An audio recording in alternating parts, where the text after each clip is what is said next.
अमित शाह जी ने एक इंटरव्यू दिया है निजी अखबारों को। इसमें नीतीश कुमार को बस मुख्यमंत्री चेहरा के रूप में नहीं देखने की बात हो रही है, बस उनके नेतृत्व में चुनाव लड़ने की बात हो रही है। कैसे आप देखते हैं?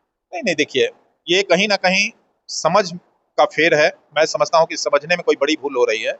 एनडीए के सभी नेताओं ने कह दिया है कि माननीय मुख्यमंत्री के चेहरे पर 2025 का चुनाव होने जा रहा है और 2025 के मुख्यमंत्री माननीय नीतीश कुमार। मैं बहुत गंभीरता से कहना चाहता हूं कि यह जो कार्यक्रम होने जा रहा है, ना भूतो ना भविष्यति, इससे पहले कभी नहीं हुआ होगा। झकास भारत देख रहे हैं आप। बहुजन भीम संकल्प समागम का आयोजन राजगीर में करने की बात हो रही है लुचपा रामविलास के द्वारा, और जगह जगह पे घूमकर लोगों को बताने का संदेश दिया जा रहा है कि आप लोग भी राजगीर पहुंचे।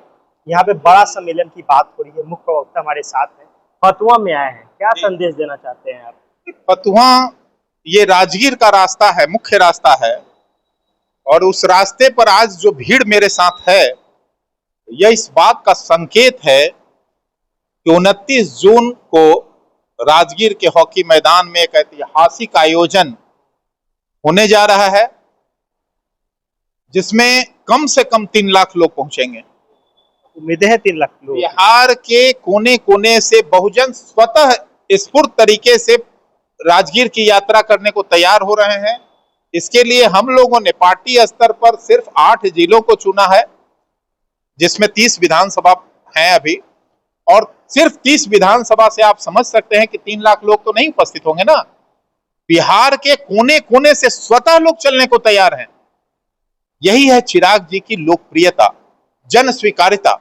चिराग जी एक बहुजन के एक बड़े नेता के रूप में आज पूरे देश में बड़े सकारात्मक भाव से देखे जा रहे हैं और लोगों की अंतिम उम्मीद बने हुए हैं। आज किस तरह का सम्मेलन होने जा रहा है? किस तरह? देखिए, बहुजन भीम संकल्प समागम है। आज कुछ शक्तियां जो हैं, हमारे पार्टी के राष्ट्रीय अध्यक्ष आदरणीय श्री चिराग पासवान जी और केंद्रीय मंत्री को एक जाति से बांध के रखना चाहते थे, एक परिधि में बांधना चाहते थे ताकि उनका औरा कम हो जाए, लेकिन यह संभव नहीं है। ताकि काहे कि हमारे जो पार्टी के राष्ट्रीय अध्यक्ष हैं, वो लगातार तमाम बहुजन की बात करते हैं, चाहे वो कोई भी जाति हो, और उनकी स्वीकार्यता तो हर समाज में है, चाहे अगड़ा हो, पिछड़ा हो, दलित हो, महादलित हो, गरीब हो, अमीर हो, सवर्ण हो, हर जाति में उनकी वही स्वीकार्यता है। और बिहार के कोने कोने राष्ट्रीय स्तर पर अभी बहुजन का कोई नेता नहीं बचा।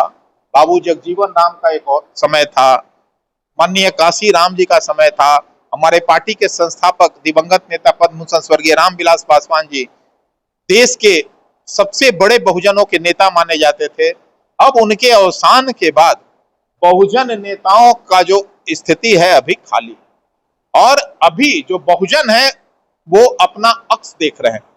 स्वर्गीय रामविलास पासवान जी के रूप में चिराग जी को स्वीकार करने के लिए तमाम बहुजन बिहार में तैयार हैं, और इसी को लेकर बहुजन के हकूक अधिकारों की रक्षा को लेकर बहुजन भीम संकल्प समागम जो है राजगीर के हॉकी मैदान में 29 को होने जा रहा है। आपको बहुत गंभीरता से पार्टी की तरफ से कहना चाहता हूं और अपील भी करना चाहता हूं तमाम बिहार के बहुजनों से कि 29 जून को कहीं भी रहें, राजगीर जरूर पहुंचे। बहुजन भीम संकल्प समागम लोक जनशक्ति पार्टी रामविलास द्वारा आयोजित है।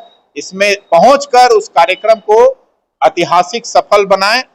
मैं बहुत गंभीरता से कहना चाहता हूं कि यह जो कार्यक्रम होने जा रहा है, ना भूतो ना भविष्यति, इससे पहले कभी नहीं हुआ होगा, और आगे भी अगर कोई करेगा इससे बड़ा विशाल जनसभा बहुजनों का, तो वो हमारी पार्टी और हमारे पार्टी के नेता ही होंगे। राजगीर ही क्यों, नालंदा ही क्यों, कहीं और भी किया जा सकता था इस तरह का सम्मेलन? देखिए, राजगीर एक ऐतिहासिक भूमि है, ज्ञान की भूमि है, बुद्ध की भूमि है, कई मंत्री की भी भूमि है, कई ऐतिहासिक तथ्यों से जुड़ी हुई भूमि है। और राजगीर जो है सामरिक दृष्टिकोण से जो 8 हम लोगों ने जिलों का चुनाव किया है, शायद उसके पूरे बीचों बीच है। तो मध्य में कोई कार्यक्रम इसलिए किया जाता है कि लोगों को पहुंचने में बहुत आसानी हो, और हम उम्मीद करते हैं कि यहाँ जो उपस्थिति लोगों का होने जा रहा है वो एक जन सैलाब के रूप में उस दिन उभरेगा, और उसके इतिहास के गवाह बनेंगे आप भी, हम भी, और आपके कैमरे में कैद होगा। तो वहां पर क्या दबाव दिया जाएगा वर्तमान सरकार को कि हम लोग टिकट की बात करेंगे, हम लोग सीटों बढ़ने की बात हो रही है, टिकट और तो लगातार ये बातें चल रही हैं। टिकट और सीट कोई सभा करने से नहीं होता है और ना ही हमारा उद्देश्य है। हम बहुजन के हित की बात करते हैं, शक्ति प्रदर्शन की तो बात कर रहे हैं ना। बहुजन के अधिकारों की रक्षा कैसे हो, उनको जो सरकारी हक है, कम उत्पीड़न हो, उत्पीड़न ना हो, इसके लिए हम लोग लगातार जो है यह अभियान चलाएंगे। और पूरे देश में अब बहुजनों का नेता कोई नहीं है। हमारे पार्टी के राष्ट्रीय अध्यक्ष श्री चिराग पासवान बहुजन के बड़े नेता के रूप में स्थापित हो गए हैं और बहुजन का एक आस्था और विश्वास सिर्फ चिराग पासवान जी में रह गया है। तो ये किस तरह का सम्मेलन होगा? बार बार मैं बात कर रहा हूँ, किस तरह का सम्मेलन, क्या डिफरेंट रहेगा? कोई बड़ा सम्मेलन की बात आप कर रहे ये हैं। बड़ा सम्मेलन इसलिए है कि ये सिर्फ बहुजनों का मंच है और बहुजनों की जो संख्या यहाँ उपस्थित होने जा रही है, यह उपस्थिति ही बता देगा कि बहुजनों का बिहार में नेता कौन, बहुजनों का बेटा कौन और बहुजनों के बीच स्वीकार्यता किसकी। तो ये चिराग पासवान जी का एक बड़ा दूरदर्शी जो है कार्यक्रम है और बहुजनों का जो आस्था है, विश्वास है चिराग पासवान जी में, उस दिन स्पष्ट रूप से नजर आ जाएगा। अच्छा, एक बात बताइए, एक आरोप बार बार लगाया जा रहा है, बार बार चिराग पासवान बोलते थे बिहार फर्स्ट, बिहारी फर्स्ट। क्या अब आपको नहीं लगता है परिवार फर्स्ट की बात हो रही है? लगातार आयोग में जाने के बाद एक कंट्रोवर्सी स्टार्ट हो चुकी है कि अपने ही लोगों को विशेष कर भेजते हैं वो। ये तो विपक्ष की आप बात कर रहे हैं, विपक्ष के लोग ऐसा जो है आरोप लगा रहे हैं। आप बताइए ना, परिवारवाद पे वो बोल रहे हैं जो परिवार को आगे करके राजनीति करते हैं। दुबई से भी अगर कोई परिवार का आदमी है तो वो यहाँ बिहार की राजनीति करता है। रोहिणी आचार्य रहती है दुबई में और यहाँ ट्वीट करती है मुख्यमंत्री पर। भाई ये नहीं ना चलेगा। माई बहन योजना कहते हैं, भाई बहन योजना कहते हैं। अरे कौन सा योजना चला रहे भाई? भाई का जब मतलब आया तो भाई को आपने मंत्री बना दिया, बहन को लोकसभा भेज दिया, माई जब मौका मिला तो लालू जी ने जो है माँ को, एक घर में चूल्हा चक्की चलाने वाली माता जो मुख्यमंत्री बन जाती हैं। क्या उनके पार्टी में और कोई नेता नहीं था? आपके चैनल के माध्यम से मेरा ये भी तो सवाल है उनसे कि क्या कोई उनके पार्टी में और कोई उस कद का नेता नहीं था, या उन पे उनका विश्वास नहीं था, उनकी विश्वसनीयता खत्म हो गई थी? ये तो जवाब देना होगा ना तेजस्वी जी को। एक उंगली उठाने के पहले दूसरे पर उन्हें यह सोचना चाहिए कि आप पर भी 4 उंगलियां उठेंगी। अमित शाह जी ने एक इंटरव्यू दिया है निजी अखबारों को, इसमें नीतीश कुमार को बस मुख्यमंत्री चेहरा के रूप में नहीं देखने की बात हो रही है, बस उनके नेतृत्व में चुनाव लड़ने की बात हो रही है। कैसे आप देखते हैं? नहीं देखिए, ये कहीं ना कहीं समझ का फेर है। मैं समझता हूं कि समझने में कोई बड़ी भूल हो रही है। एनडीए के सभी नेताओं ने कह दिया है कि माननीय मुख्यमंत्री के चेहरे पर 2025 का चुनाव होने जा रहा है और 2025 के मुख्यमंत्री माननीय नीतीश कुमार जी होंगे। इसमें कहीं कोई शक शुबा है ही नहीं। पूरी क्यों नहीं बात की जा रही है कि हम ही आप ही को ही मुख्यमंत्री बनाएंगे? खाली आपके नेतृत्व में हो रही है। 3 बार जब एनडीए के नेता नीतीश कुमार चुने गए हैं तो अब चौथे बार कोई अविश्वास की बात कहां से आ गई? उनके पार्टी के किसी वक्ता का अगर इंटरव्यू दिखा दीजिए तो मैं मान लूं।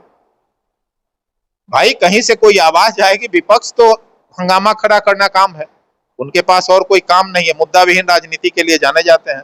राजद के पास अब कोई काम है नहीं, तो सिर्फ अफवाहों का दौर चलाते हैं। वही फतुआ पटना का एक महत्वपूर्ण जगह है जहाँ पे लगातार एनडीए को जीत मिलती रही।